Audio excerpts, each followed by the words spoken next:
Tere! Mina olen Kätlin ja olen pärit Lõuna-Eestist Võrumaalt, kuid veidi enam kui 5 aastat tagasi kolisin Viru-Nigula valda. Mõte siia kolimisest ei tulnud väga raskelt, sest meri ja selle lähedus on olnud kutsuv minu jaoks alati. Olin enne Kundasse kolimist käinud siin vaid korra elus ning mäletan hästi tolmuseid teid, tänavaid ja puid.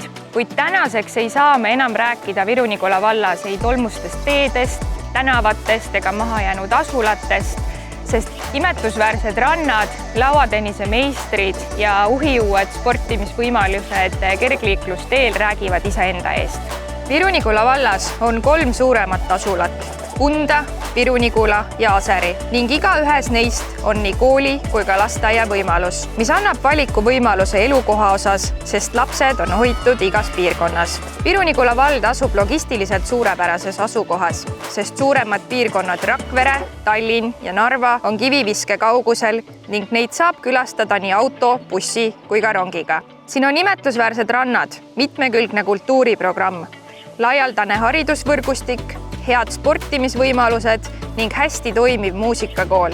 Mina pole kordagi oma otsust Viru-Nigula valda kolimise osas kahetsenud, sest tean, kuidas Viru-Nigula vald oma enda inimestesse panustab. Tulles siia Eesti teisest otsast mõtlesin ikka, kuidas saada hakkama või kuidas ennast teostada. Töötasin välja mitmeid projekte ja ettevõtmisi ning saan uhkusega öelda, et Viru-Nigula vald oli mulle abiks igal minu sammul. Tänaseks olen kindel, et edukaks saamiseks ei ole vaja suuri linnu või palju võimu, sest Viru-Nigula vallas piisab suurest tahtest ja julgest peale hakkamisest. Kui ka sina väärtustad enese arengut ja mitmekülgset elukeskkonda, siis see paik on just sulle.